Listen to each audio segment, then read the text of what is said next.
नमस्कार साथियों। आज हम देखेंगे संदेह अलंकार। तो आज हम एक नए टॉपिक के साथ आए हैं, संदेह अलंकार। तो समझेंगे संदेह अलंकार क्या होता है, इसकी परिभाषा, इसके उदाहरण सहित इसको कुछ ही मिनटों में हम संदेह अलंकार की जो भी डाउटनेस है वो उसको क्लियर करेंगे। तो साथियों चलते हैं हम संदेह अलंकार। तो नाम में ही जैसे संदेह अलंकार, संदेह मतलब क्या, कुछ संशय है ना, संदेह कुछ संशय बना हुआ। तो इसकी परिभाषा देख लेते हैं। सर्वप्रथम हम परिभाषा है, जहां पर किसी व्यक्ति या वस्तु को देखकर संशय या संदेह बना रहे, वहां संदेह अलंकार होता है। तो साथियों देखिए हमने कि कोई भी व्यक्ति या वस्तु को देखकर या कोई पंक्ति या काव्य को पढ़कर ऐसा कुछ लगता है जहां हमको क्या है, संशय बना रहे उसमें, तो वहां कौन सा अलंकार होगा, वहां होगा हमारा संदेह अलंकार। जहां भी हमें किसी काव्य में संशय लगे, वहां कौन सा अलंकार होगा, संदेह अलंकार। तो हम इसको और भी अच्छे से उदाहरण से समझते हैं साथियों। देखते हैं हमारा पहला उदाहरण, सारी बीच नारी है कि नारी बीच सारी, सारी की ही नारी है कि नारी की ही सारी। अब किसी भी चीज को समझने के लिए, जैसे ये पद लिखा हुआ है एक, तो इस पंक्ति का अर्थ हमको समझना बहुत जरूरी है ना। अब वैसे ही ये पंक्ति पढ़ के ही ऐसा लग रहा है कि घुमावदार, कि सारी बीच नारी है कि नारी बीच सारी, सारी की ही नारी है कि नारी की सारी। तो इसका हम सबसे पहले अर्थ देख लेते हैं। जब महाभारत में जो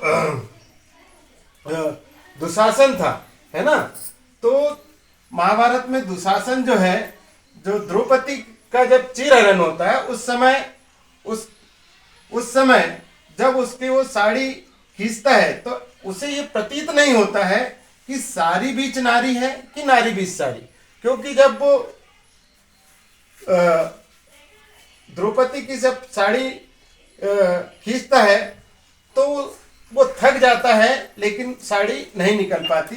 तो वहां से ये संशय बनता है कि उसको लगता है कि सारी बीच नारी है कि नारी की ही सारी है ना, सारी बीच नारी है कि नारी के बीच सारी है। उसको इतना डाउट होता है कि सारी की ही नारी है या नारी की, उसे ऐसा लगने लगता है कि द्रौपदी ही साड़ी है और सारी ही द्रौपदी। इस प्रकार से उसको क्या है, संशय बन जाता है वहां पे। और जहां भी संशय, और वो अंत तक संशय बना रहता है, जहां भी संशय बना रहता है वहां कौन सा अलंकार होता है, संदेह अलंकार साथी। तो यहाँ दुशासन को संदेह बना रहता है कि वो द्रौपदी को ही साड़ी समझने लगता है, उसको समझ नहीं आता कि वो नारी है या साड़ी है, क्योंकि लगातार वो साड़ी घींचता है लेकिन थक जाता है, लेकिन साड़ी नहीं निकाल पाता। तो इसका यह अर्थ था साथियों। दूसरा हम देखते उदाहरण, यह काया है या शेष उसी की छाया, क्षण भर में उसकी कुछ समझ नहीं आया। तो साथियों यहाँ देखिए, यहाँ इस पंक्ति में हमको ये लग रहा है कि जो देखने वाला वक्ता है उसको ये समझ नहीं आ रहा है कि यह किसी व्यक्ति के शरीर रूपी तन है, शरीर है, या सिर्फ उस शरीर की छाया है ना, या उसकी काया है, मतलब शरीर तन है, या उसकी छाया है। क्षण भर में उसके कुछ समझ नहीं आया। तो कुछ पल भर के समय में उसको कुछ भी समझ नहीं आ रहा है कि ये किसी व्यक्ति का शरीर है या उसकी सिर्फ परछाई मात्र है। तो यहाँ उसको संशय बना रहता है, और संशय जहां बना रहता है तो वहां कौन सा अलंकार होता है, संदेह अलंकार होता है साथियों। देखते एक और उदाहरण से हम, वहां पूर्ण चंद्र उगा है या किसी का मुखड़ा। अब देखिए इस पंक्ति में क्या बढ़ रहा है कि वहां पूर्ण चंद्र उगा है या किसी का मुखड़ा, मतलब यहाँ क्लियर नहीं हो पा रहा है। यहाँ ये संशय है कि वो पूर्ण चंद्रमा है या किसी का चेहरा है, वो पूर्ण चंद्रमा दिख रहा है या किसी का चेहरा है, यहाँ इसमें संशय बना हुआ है।